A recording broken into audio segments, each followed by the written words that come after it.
Selamat siang semuanya. Perkenalkan, kami dari kelompok Yuda dan Tanaya akan menjelaskan tentang Kerajaan Bali. Selamat menyaksikan.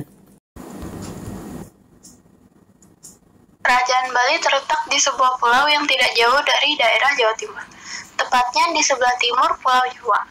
Maka dalam perkembangan sejarahnya, Bali mempunyai hubungan yang sangat erat dengan Pulau Jawa. Sumber sejarah Kerajaan Bali. Beberapa sumber sejarah yang menjelaskan keberadaan Kerajaan Bali adalah: yang pertama, kitab sejarah dinasti Tangkuna; yang kedua, cap kecil dari tanah liat yang berisi mantra-mantra agama Buddha dalam bahasa Sanskerta; ketiga, prasasti Pejengiang 875 Saka, isinya nama Sriwali Limpuram yang berarti sebuah kerajaan di Pulau Bali; keempat, ada prasasti Blanjong Sanur 885 Saka yang berisi menyebutkan nama Raja Kesari Warmadewa. Kemudian kelima, prasasti yang berangkat tahun 837 dan 888 Saka yang berisi menyebutkan nama Raja Ugrasena atau Sang Ratu Sri Ugrasena dan menyebutkan panglapuan di Singa Maundawa. Keenam, prasasti yang berangkat tahun 1010, 1020 dan 1023 Saka yang berisi menerangkan masa pemerintahan Ratu Sri Maharaja Sri Saka Lendukirana Isyana Gunadarma Lekasmidara Wijaya Tunggadewi. Ditafsirkan sebagai Wangsakerta atau pendiri dinasti. Setelah dinasti Warmadewa, kemudian ditafsirkan dinasti Saka Lendukirana. Sumber yang cukup penting tentang Kerajaan Bali adalah prasasti yang berangkat 881 Masehi. Bahasa yang dipakai adalah bahasa Bali kuno. Ada juga prasasti yang tertulis dalam bahasa Sanskerta. Pada abad ke-11 sudah ada berita dari Tiongkok yang menjelaskan tentang tanah Poli atau Bali. Berita Tiongkok itu menyebutkan bahwa adat istiadat penduduk di tanah Poli hampir sama dengan masyarakat Holi. Penduduknya masih menulis di atas daun lontar. Bila orang meninggal, mulutnya dimasukkan ke emas kemudian dibakar. Adat semacam ini masih berlangsung di Bali. Adat itu dinamakan ngaben. Salah satu keluarga terkenal yang memerintah Bali adalah bangsa Warmadewa. Hal itu dapat diketahui dari prasasti Blanjong berangka 914 yang ditemukan di desa Blanjong, dekat Sanur dan Pasar, Bali. Tulisannya bertulisan Nagari dan sebagian besar berbahasa Sanskerta. Diberitakan bahwa raja yang memerintah adalah Raja Kesari Warmadewa. Pada tahun 915, Raja Kesari Warmadewa digantikan oleh Ugrasena. Sistem pemerintahan. Silsilah Raja Kerajaan Bali dibagi menjadi dua, yaitu Wangsa Warmadewa dan Wangsa Jaya Paduka.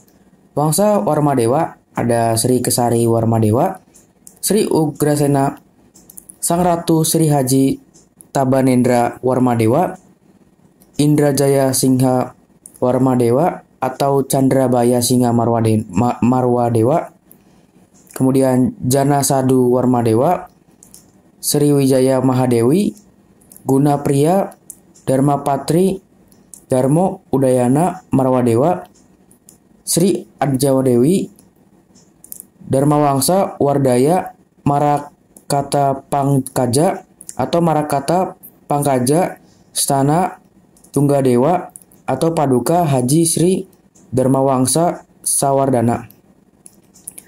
Marakata Pangkaja, anak bungsu Sri Maharaja Walaprabu, Sri Maharaja Saka Lendukirana Lasmidara, Wijoyo Tunggadewi, Sri Maharaja Sri Suradipa. Kemudian dari Wangsa Jaya Paduka ada Sri Maharaja Sri Jaya Sakti, kemudian Paduka Sri Maharaja Sri Ragajaya, Paduka Sri Maharaja Sri Jaya Pangkus Arkajacihna, kemudian Paduka Sri Maharaja Sri Arjaya Dengjaya Ketana, dan Paduka Sri Maharaja Haji Ekajaya Lancana, dan Bantara Paramaswara Sri Wirama Adi Dewan Lancara. Raja terbesar. Pada saat pemerintahan Udayana lah, kerajaan Bali mengalami puncak kekayaan. Beliau memerintah kerajaan bersama sang permaisuri yang bernama Mahendradatta, yang merupakan putri dari seorang Raja Makutawangsawardhana dari Jawa Timur. Sebelum Udayana naik tahta, banyak yang menduga bahwa beliau berada di Jawa Timur karena namanya tercantum dalam prasasti Jalatunda. Pernikahan antara Udayana dan Mahendradatta membawa pengaruh kebudayaan Jawa di Bali menjadi semakin berkembang.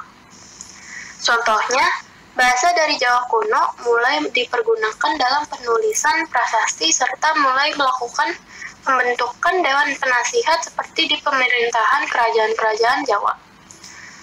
Udayana bersama permaisurinya memerintah hingga tahun 1001 Masehi.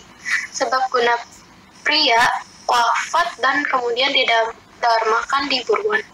Setelah itu, Udayana tetap memerintah kerajaan hingga tahun 1011 Masehi, dan pada akhirnya beliau wafat dan kemudian dicandikan di Banuka.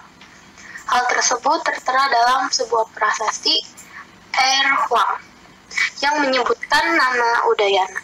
Selain itu, dalam prasasti Ujung, Udayana setelah wafat dikenal sebagai Batara Lumah di Banuka. Dalam perkawinan Udayana dan Mahendradatta, lahirlah 3 orang putra yang bernama Erlangga, Marakata, dan anak bungsu. Dari ketiga putranya, Erlangga tak pernah memerintah di kerajaan Bali, sebab menjadi menantu Dharmawangsa di Jawa Timur. Penjelasan dan analisis. Silsilah raja-raja dan raja terbesar. Sistem pemerintahan kerajaan Bali dipimpin oleh sebuah raja. Raja Sri Kesari Warmadewa dari dinasti Warmadewa merupakan raja yang mendirikan kerajaan Bali. Silsilah raja-raja pemimpin kerajaan Bali dipilih berdasarkan keturunan dan sistem kasta. Contohnya Raja Udayana digantikan oleh putra mahkota Airlangga. Airlangga pada saat itu tidak pernah memimpin kerajaan karena pergi ke tanah Jawa dan menikah dengan putri raja kerajaan Medang Kemulan. Setelah kepemimpinan jatuh di tangan anak keduanya, yaitu Marakata Pangkaja, raja terbesar pada kerajaan Bali adalah Udayana. Karena pada masa pemerintahannya, kerajaan Bali mencapai puncak kejayaannya. Raja Udayana berperan besar dalam memajukan masyarakat Bali. Selain itu, Raja Udayana juga memperkenalkan sistem pura yang dikenal dengan Kayangan 3. Raja Udayana juga memperkenalkan sistem perekonomian yang maju pada zamannya, yaitu barter namun dengan menggunakan uang kuartal. Kalau kita analisa, silsilah raja dari kerajaan Bali ini menggunakan sistem kasta dan keturunan yang praktiknya sudah cukup bagus walau pergantiannya antar satu keluarga raja tidak disebutkan jelas pada prasasti kerajaan Bali. Dengan begitu, para raja memiliki pandangan dan tujuan yang sama dalam memajukan kerajaan Bali. Raja Udayana merupakan raja yang paling besar pada zamannya. Beliau berhak karena pada masa pemerintahannya kerajaan Bali mencapai puncak kejayaannya dan menerapkan banyak sistem baru yang membuat kerajaan Bali terus berkembang. Ekonomi kerajaan Bali. Kegiatan ekonomi masyarakat Bali dititik beratkan pada sektor pertanian. Hal itu didasarkan pada beberapa prasasti Bali yang memuat hal-hal yang berkaitan dengan kehidupan bercocok tanam. Beberapa istilah itu antara lain sawah, parlak atau sawah kering, kebuan atau kebun, gaga atau ladang, dan kasuwakan atau irigasi. Lain-lainnya ada pandai, adalah mereka yang mempunyai kepandaian membuat kerajinan perhiasan dari bahan emas dan perak, membuat peralatan rumah tangga, alat-alat pertanian, dan senjata. Undagi adalah mereka mempunyai kepandaian memahat, melukis, dan membuat bangunan. Yang ketiga, pedagang pada masa Bali kuno dibedakan atas pedagang laki-laki, wanigrama, dan pedagang perempuan, wanigrami. Mereka sudah melakukan perdagangan antar pulau di dalam prasasti Banua Baru. Kehidupan sosial kerajaan Bali. Struktur masyarakat yang berkembang pada masa kerajaan Bali kuno didasarkan pada hal sebagai berikut. Sosial dan budaya. Sistem kasta atau caturwarna sesuai dengan kebudayaan Hindu di India. Pada awal perkembangan Hindu di Bali, sistem kemasyarakatannya juga dibedakan dalam beberapa kasta. Namun untuk masyarakat yang berada di luar kasta disebut budak atau njaba. Yang kedua, sistem hak waris. Pewarisan harta benda dalam suatu keluarga dibedakan atas anak laki-laki dan anak perempuan. Anak laki-laki memiliki hak waris yang lebih besar dibandingkan anak perempuan. Ketiga, sistem kesenian. Kesenian yang berkembang pada masyarakat Bali kuno dibedakan atas sistem kesenian keraton dan sistem kesenian rakyat. Agama dan kepercayaan. Masyarakat Bali kuno memiliki meskipun sangat terbuka dan dalam menerima pengaruh dari luar, mereka tetap mempertahankan tradisi kepercayaan nenek moyangnya. Dengan demikian, Bali dikenal oleh ada penganut agama Hindu, Buddha, dan kepercayaan animisme. Berikut ini visualisasi kehidupan di Bali. Lalu kita juga sudah menyiapkan video visualisasi kehidupan sosial di Bali. Ini adalah linknya. Peristiwa penting, konflik kekuasaan dan ekspansi. Konflik politik. Pada masa kerajaan Bali, tercatat hampir tidak ada konflik internal karena kerukunan dan saling percaya antar rakyat kerajaan Bali. Pergantian kekuasaan. Pergantian antara satu keluarga ke keluarga lainnya tidak disebutkan dengan jelas dalam prasasti kerajaan Bali, tetapi banyak juga yang menyebutkan bahwa pergantiannya berdasarkan sistem keturunan atau kasta. Kemudian ekspansi. Kerajaan Bali tidak berekspansi secara besar-besaran. Mereka berekspansi di sekitaran Pulau Bali. Mereka lebih mempertahankan wilayahnya dan memajukan perekonomian rakyat Bali. Sekian dari kami. Terima kasih telah menyaksikan sampai akhir.